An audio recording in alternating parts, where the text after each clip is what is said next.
What would you do if the person you loved stopped trusting you? What would you do if he believed lies from his family more than your words? This is the story of my life. I want to share it with you because maybe you feel alone too. Maybe you are living in pain. If my story helps even one person, then sharing is worth it. My name is Sarah. I am 27 years old. I live in Manchester, in a small flat near the city. Today I want to tell you what happened when my husband listened to his sister instead of me. I hope you will stay with me until the end. I met Jason when I was 23 years old. He worked in an office. I worked in a small shop.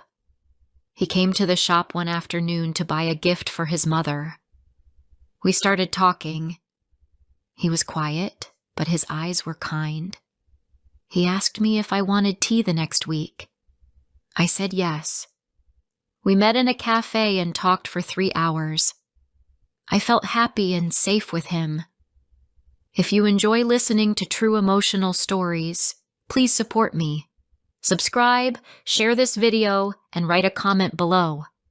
Tell me if you have ever felt the same. Your support helps me keep going. We started dating. He was not a man who spoke a lot, but when he did, I listened carefully. He always asked how my day was. He walked me home when it was late. I thought he was different from other men. After 1 year, he asked me to marry him. My answer was yes. Our wedding was small. We only invited close family and friends. I wore a white dress. He wore a dark suit. My heart was full of hope that day. I looked at him and thought, this is the man I will spend my life with. After the wedding, we moved into a small flat. It was not big, but I loved it. I cleaned it and bought flowers for the table. Every evening we made tea together. Sometimes we watched films. Sometimes we just talked. I felt safe in that flat. But soon his sister Emily came to stay with us. She said she would stay for 2 weeks, but she stayed for months. She was not kind to me. She made comments about my clothes. She said my food was not good. She asked Jason why he chose me. Every word hurt. I wanted Jason to tell her to stop, but he never did. He only said, "She is my sister, Sarah. Please understand." I stayed quiet, but inside I felt small. One morning I woke up and felt different. I was tired and sick. I bought a pregnancy test. When I saw the result, I cried. I was happy. I wanted a child. I wanted to be a mother. That evening I told Jason. He smiled a little, but he did not look very happy. He said, "Let's not tell anyone yet." I was surprised, but I agreed. 2 weeks later, everything broke. Jason came home late one evening. He sat down at the table. His face was cold. I asked, "Are you okay?" He said, "Emily told me something." My heart beat fast. He said, "She thinks the baby is not mine." I felt like I could not breathe. I said, "What? That is not true." He looked at me and said, "She saw you with another man last week." I remembered that day. It was raining. My coworker gave me a lift. He was only helping me. That was all. I told Jason the truth, but he did not believe me. He said, "You did not tell me everything." I said, "Jason, please. I would never lie to you. This baby is yours." But he did not listen. That night he slept on the couch. The next morning, he left early for work. He did not say goodbye. My hands shook as I made tea. I heard Emily in the kitchen later. She was speaking quietly with Jason. As she said, "She is hiding something. You must open your eyes." Jason did not answer, but I could see doubt in his face. Days passed. Jason was not the same. He spoke less. He looked at me with suspicion. I cried at night when he could not see me. I wanted him to hold me, but he turned away. One evening he came home early. He stood by the door with a bag in his hand. He said, "I need time. I will stay with Mum for a while." My eyes filled with tears. "Please don't go," I said. "I need you. The baby needs you." He shook his head and walked out. I fell to the floor and cried until I was tired. After he left, I tried to call my mother. She lived far away in another country. When I told her what happened, she said, "You are strong.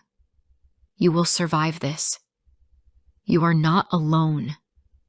You have your baby." Her words gave me a little strength, but I still felt very sad. I went to the doctor for my checkups alone. I sat in the waiting room with other women who had partners next to them. I wanted Jason to be with me, but he was not. I looked at the small baby picture on the screen, and I cried quietly. One evening when I came home from the doctor, Emily was gone. She had packed her things and left. I felt some relief, but I was still alone in the flat. That night I spoke softly to my baby. I said, "I will take care of you, even if it is only us. I will protect you." I had little money. I could not depend on Jason. I had to do something. I started making small baby gift baskets with toys and ribbons. I made one for myself. My neighbor Mrs. Brown saw it and asked if she could buy one for her niece. She gave me 10 pounds. I was so grateful. I felt like I had a small start. I made more baskets and took pictures with my phone. I shared them online. Slowly, people started to order. Each basket gave me a little hope. I was doing something. I was not waiting anymore. Mrs. Brown helped me often. She came on weekends and tied ribbons with me. She brought fruit and sometimes made soup. She never asked too many questions. She just stayed near me. One day she said, "You are stronger than you think, Sarah. He left you, but you are still here. You are building a life." I smiled and felt a small light in my heart. One evening, when the sun was low, my phone rang. I looked at the screen. It was Jason. My hands shook. I answered. His voice was quiet. He said, "I know the truth now. Emily lied. She wanted to hurt you. I am sorry. I want to come back." I listened but did not speak for a long time. Then I said, "You did not believe me. You left me when I needed you. I am not the same woman now." I ended the call. I did not cry. I felt calm. I looked down at my stomach and touched it softly. I said to my baby, "The only love I need is yours." That night I slept in peace for the first time in many weeks. After that night, I knew my life had changed. Jason was gone, but I was still here. I had my baby, and I had a small start with my gift baskets. I told myself each day, I must stay strong. I must try. Some days I cried in the morning, but then I stood up and worked. The baby inside me gave me strength. When I felt a small kick, I smiled. I said, "You are my reason now." I spoke to my baby often. I said good morning, good night, and sometimes I told small stories. My flat was quiet, but when I spoke to the baby, I felt less alone. Orders for the baskets grew slowly. One person told another. Soon I had 3 orders in a week. I packed them with ribbons and small toys. I wrote thank you on a card and placed it inside. People liked my work. They told me, "Your baskets make people smile." That gave me hope. Mrs. Brown was always near. She was more than a neighbor now. She was like family. She came over with fruit, or sometimes she brought tea. She said, "I don't want you to feel alone." I looked at her and said, "Thank you. I do not know what I would do without you." One afternoon, I walked to the shop to buy milk. I moved slowly because my stomach was big now. On the way home, a woman stopped me. She said, "Are you the one who makes the baskets?" My friend showed me. I said yes. She asked me to make one for her sister. I agreed. That was the first time a stranger asked me directly. My heart felt warm. But even with small happiness, some nights were hard. I lay in bed and thought about Jason. I thought about how he looked at me with doubt in his eyes. That look hurt more than words. I remembered the way he walked out with his bag. My tears wet the pillow, but I wiped them away. I said to myself, no more begging, no more waiting. I will not cry for him again. Months passed. My stomach grew bigger. People on the street smiled at me. Some said, "Congratulations." I smiled back, but inside I still felt heavy. I wanted to believe the world was kind, but Jason's words still lived in my mind. One day Mrs. Brown said, "Come with me to the community center. They are having a small market. You can sell your baskets there." I was nervous. I said, "What if no one buys?" She smiled and said, "At least people will see your work." So we went. I placed 10 baskets on a small table. I stood there and waited. At first, no one came. Then one woman stopped. She picked up a basket and smiled. She said, "This is lovely. I will take it." Soon another person came. By the end of the day, I sold 7 baskets. I could not believe it. I hugged Mrs. Brown and said, "You were right. People do like my work." From that day, I worked harder. I made new designs. I added small clothes for babies, small bottles, and soft toys. I spent hours in my flat, working and smiling. Each basket was not just a product. It was a piece of my heart. But life was not easy. Sometimes I felt tired. My back hurt. My legs hurt. I wanted Jason to be there, to carry things, to make tea. But he was not there. And each time I remembered that, I felt stronger, because I was doing it alone. Then one evening, the pain started. It was sharp and heavy. I knew the baby was coming. I called an ambulance. They took me to the hospital. I was scared. I wanted to hold someone's hand, but there was no one. I closed my eyes and whispered, "Please be safe, my baby." Hours later, I heard a cry. a small, strong cry. They placed a baby girl in my arms. She was tiny, soft, and perfect. Her fingers wrapped around mine. I cried, but this time the tears were of joy. I said, "Hello, my love. You are my light." I named her Sophie. She was my reason to live. Every night I looked at her face and felt peace. I kissed her forehead and said, "We will be okay. I promise." Mrs. Brown came to visit us. She brought flowers and clothes. She looked at Sophie and said, "She is beautiful, just like her mother." My heart was full. I worked less for some weeks, but slowly I started again. I made baskets when Sophie slept. I rocked her in one arm and worked with the other. It was hard, but I smiled, because now I had someone to fight for. One evening, my phone rang. I looked at the screen. It was Jason again. My heart raced. I picked up. His voice was quiet. He said, "I heard about the baby. I want to see her."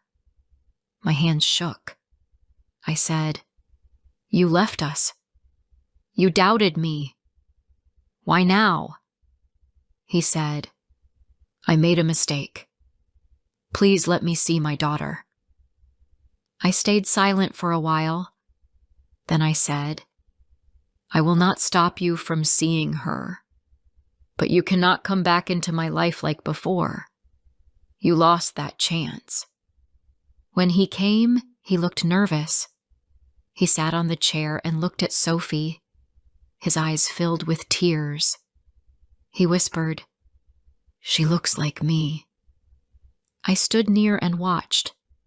My heart was calm. I was not angry anymore. I only felt distance.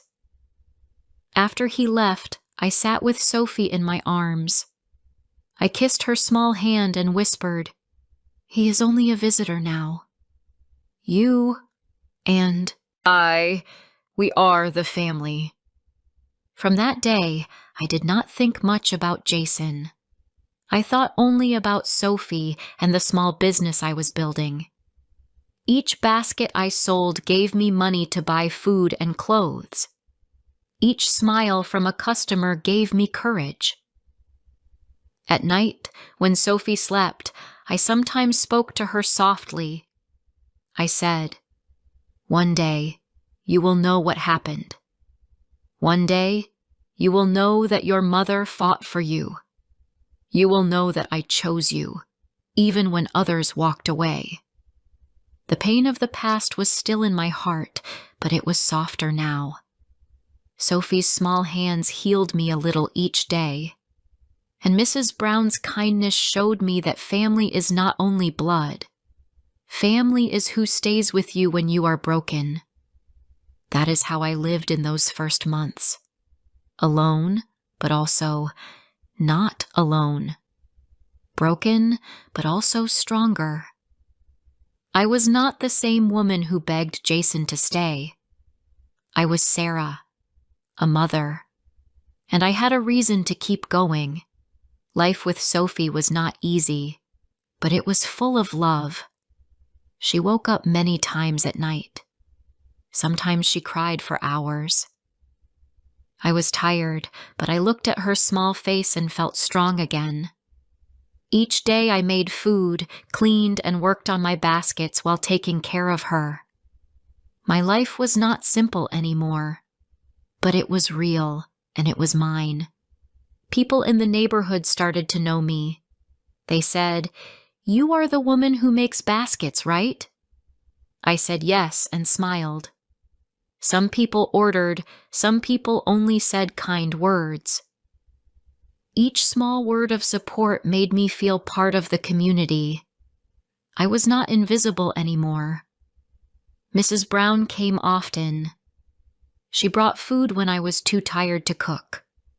She held Sophie so I could rest for 1 hour. Sometimes we just sat in silence. She told me, "You are doing very well, Sarah. You are a good mother." I cried when I heard that, because deep inside I always asked myself if I was enough. As Sophie grew, my love grew too. She smiled for the first time when she was 2 months old. That smile felt like sunlight after a long, dark night. I said, "You are my gift. You are the best thing in my life." I kissed her cheeks and laughed. But life also brought new challenges. Money was still a problem. Sometimes I had only enough for rent and food. I could not buy new clothes for myself. I wore the same old shoes every day. I did not care much, but sometimes I looked in the mirror and thought, I look tired. I look old. Then I looked at Sophie and said, "You are my reason. That is enough." One evening, Jason called again. I hesitated but answered. He said, "I want to help you. I want to give money for the baby." I thought for a long moment. Then I said, "If you want to help, you can. But do not think this means we are together again. I do not trust you anymore." He was quiet for a few seconds. Then he said, "I understand." He started sending some money each month. It was not much, but it helped. I used it only for Sophie's needs. I never spent it on myself. Each time the money came, I told myself, "This is for her, not for me." He left me, but he must still be a father.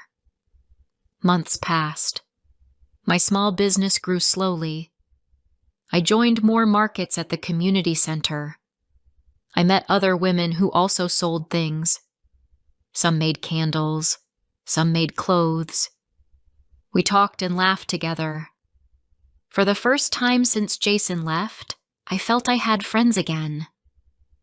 One of the women, Claire, said, "You should open a small page online. More people can see your baskets." I was nervous. I said, "What if no one buys?" She smiled and said, "At least people will know you are here." So I tried. I made a simple page with pictures. To my surprise, orders came from outside my town too. I worked late at night while Sophie slept, but I felt proud. One Sunday, Jason came to visit Sophie. He held her and looked at me. He said, "I miss our life. I want to try again." I looked at him calmly. I said, "You had your chance. You left me when I needed you most.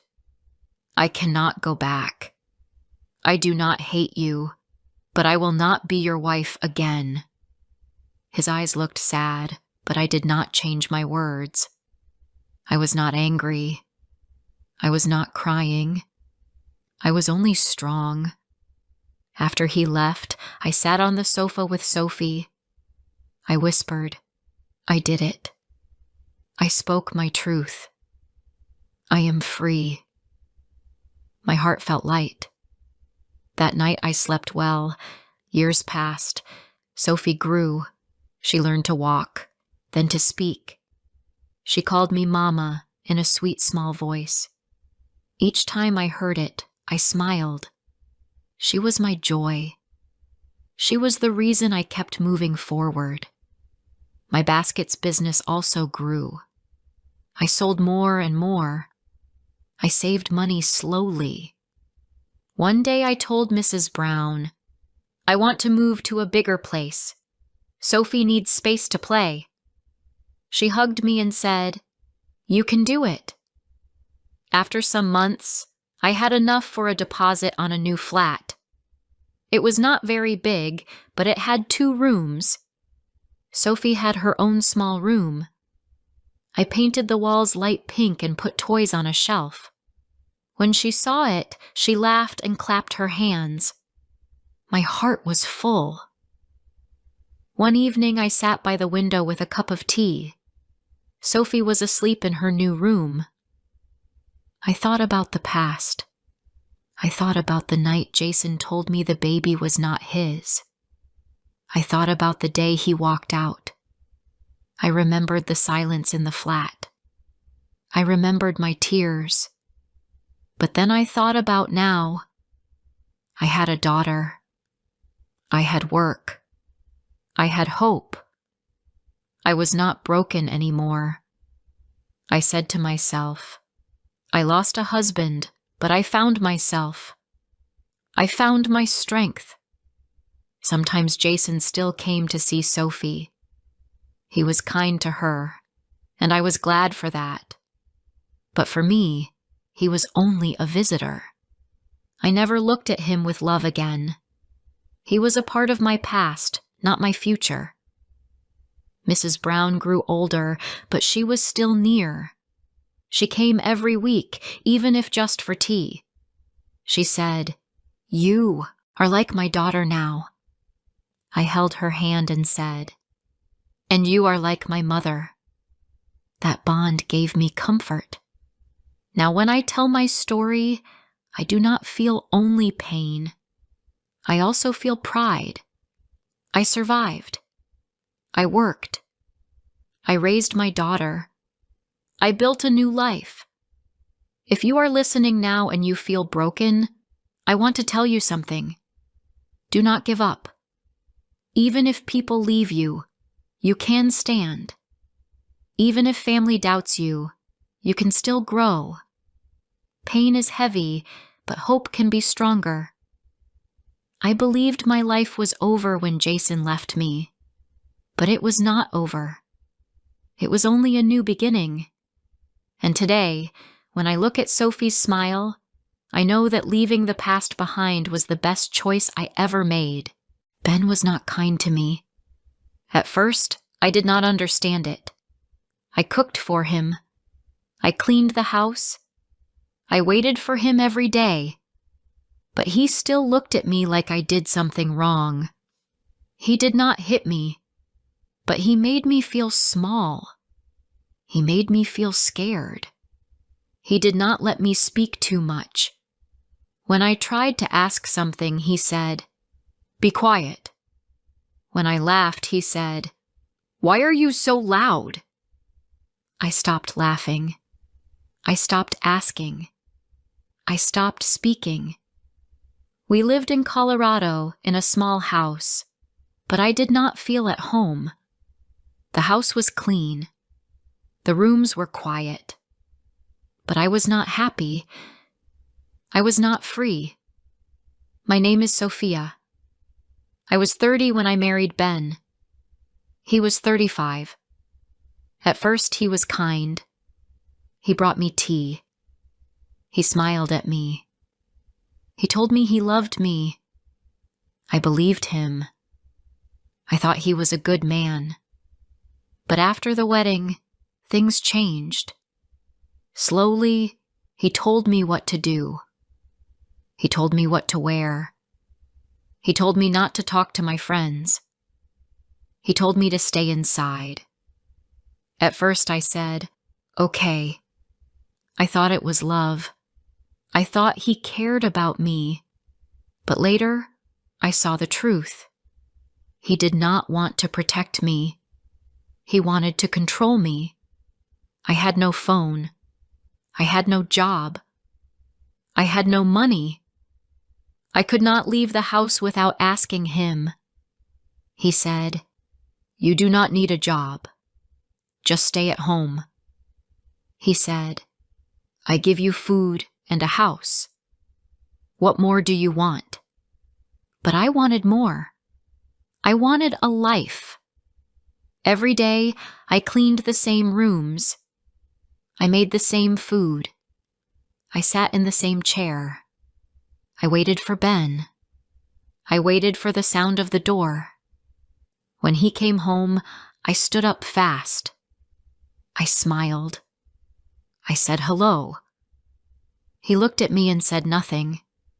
He liked the silence. I did not. Sometimes I wanted to tell him a story. I wanted to say how I felt.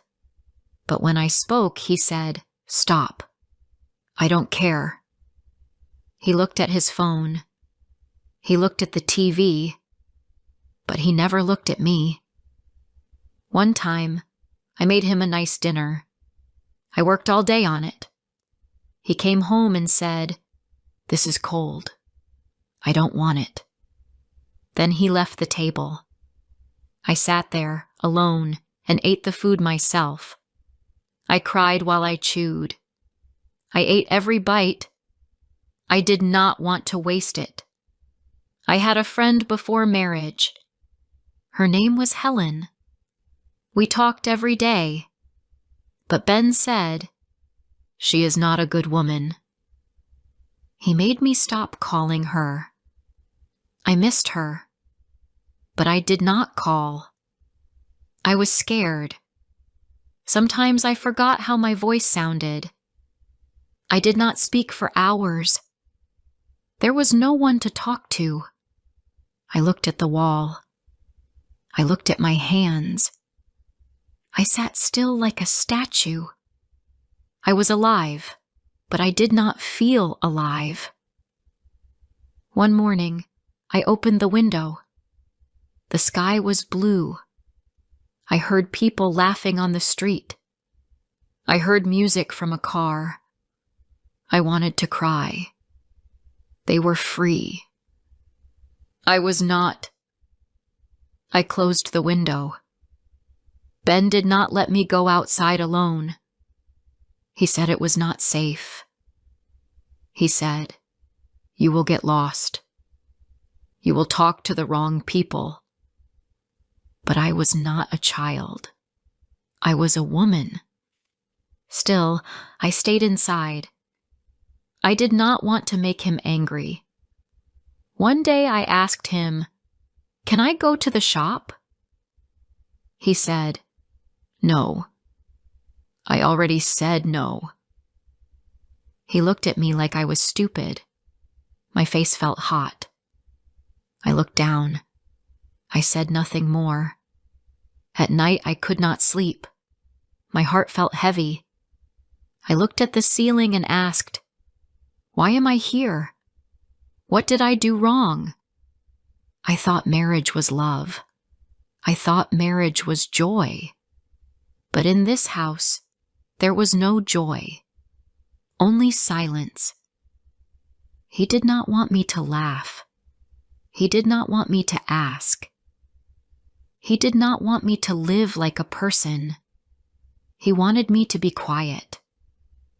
He wanted me to be small, like a shadow. I did not wear nice clothes anymore. I did not brush my hair for long. I stopped looking in the mirror. I did not like what I saw. My eyes looked sad. My mouth stayed closed. I did not know who I was. One night I burned the soup. It was a mistake. He shouted at me. He said, "Can't you do one thing right?" I wanted to scream back, but I stayed quiet. I cleaned the pot. I made new soup. I said sorry. He did not say it's okay. He never did. When I walked in the house, I walked slowly.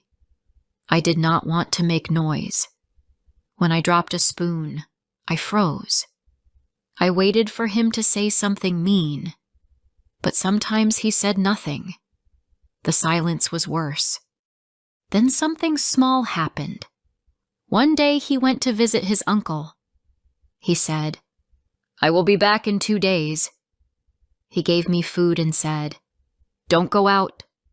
Don't open the door." I said, "Okay." He left. I sat on the couch and waited for the night. But that evening, I did something new. I opened the front door. The air was cool. The sky was pink. I stepped outside. I walked to the end of the street. I saw a tree. I touched it. I smelled the air. It felt good. A woman walked past me and said, "Good evening." I smiled. I said, "Good evening." It was only 2 words, but they felt like a song. My heart beat fast. My hands shook. I had not spoken to anyone in a long time. I went back inside. I locked the door. I sat down. I cried, but the tears felt warm. They were not sad tears. They were new. I looked around the room. This was not my home. It was only walls and a roof. I wanted more. I needed more. And for the first time I thought, maybe I can go. Before I share the rest of my story, I need to know, where are you listening from? Knowing someone hears me, understands me, gives me strength. The next morning, I woke up early. The house was quiet. I made tea and sat near the window. I looked outside. The street was empty. I saw the tree again. It looked strong. It did not move in the wind. I wanted to be strong too. I looked at the clock. Ben would come home the next day.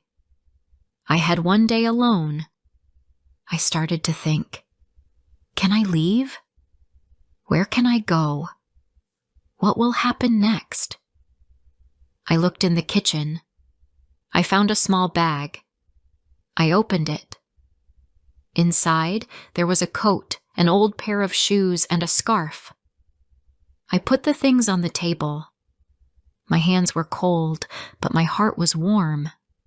I felt hope. I went to the bedroom. I opened the drawer. I found a little money. It was not much, but it was enough for a bus. I counted it slowly. Then I looked at the window again. The sky was blue. I said to myself, I will go.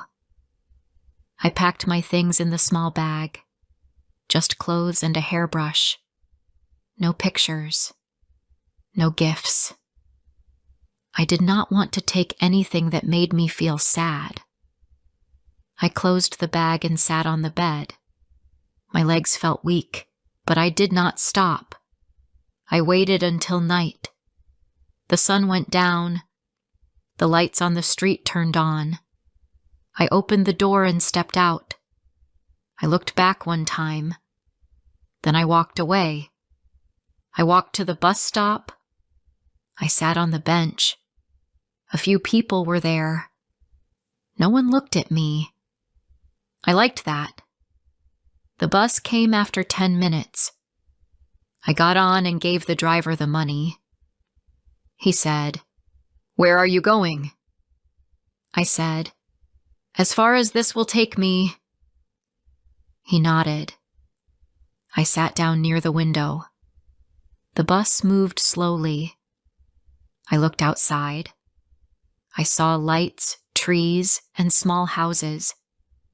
My heart was beating fast, but I felt free. I was not scared. I was ready. The bus stopped in a small town. I got off. It was still dark. I did not know the name of the town. I did not care.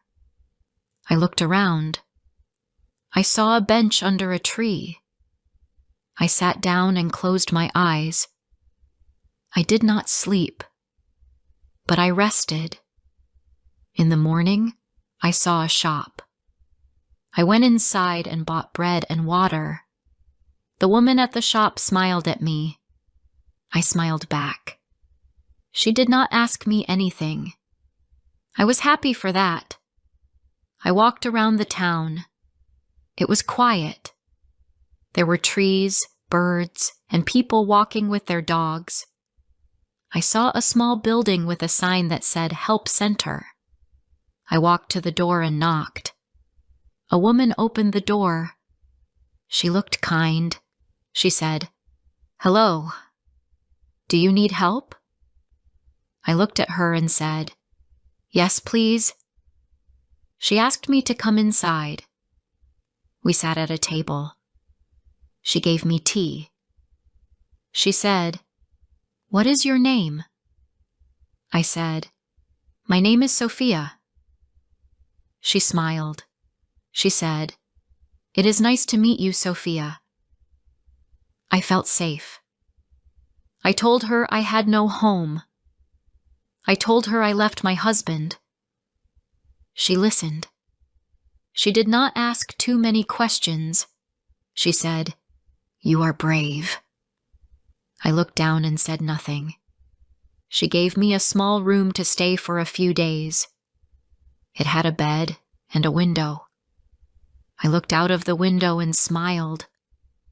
I could see the sky. That night, I slept well for the first time in years. No one shouted. No one was angry. It was just me and the stars. The next day, I went back to the help center. The woman's name was Linda. She said, "Would you like to join a group? We meet on Fridays." I asked, "What do you do there?" She said, "We talk, we listen, we help each other." I said yes. On Friday, I went to the group. There were 4 women. They smiled at me. One woman said, "I like your scarf." I smiled. I said thank you. We sat in a circle. One by one, the women spoke. They talked about their lives. Some left hard homes. Some had no family. Some just wanted a friend. I listened. I did not speak, but I felt warm inside. I was not alone. After the meeting, one woman walked with me. Her name was Hannah. She was tall and had kind eyes. She said, "Do you want to get coffee?" I said yes. We sat at a small cafe. She asked, "What do you want to do now?" I said, "I don't know." She smiled and said, "That's okay. You have time." I looked out the window. I saw people talking, smiling, walking. I said, "I want to work one day. I want to talk to people again." Hannah said, "You can do it. You just took the first step." Every day, I felt a little stronger. I cleaned my room. I walked in the park. I smiled at people. I started to write new words in a small notebook. Easy words, happy words. I wanted to speak more. One day, Linda told me there was a small class nearby. It was for women who wanted to learn new things. I said, "Can I go?" She said, "Yes. I will help you sign up." I went to the class. I sat in the back. The teacher said, "Welcome." She smiled at me. I smiled back. The class was small. Just 10 women. We learned words, questions, and short sentences. We talked in pairs. I was shy at first, but the woman next to me helped me. Her name was Nina. After class, Nina said, "You did well." I said, "Thank you." My voice was soft, but clear. I was happy. I walked home that day and looked at the sky. It was blue and wide. I said to myself, I can do this. I will not be silent again. I still remembered Ben. I still remembered the quiet house. But now, I had new days. I had my own voice. I had my own time. And I was not going back. Weeks passed. I went to class every Tuesday and Thursday. I learned new words. I learned how to ask questions. I learned how to answer them too. Every day I spoke a little more. I looked at people when I talked. I smiled more.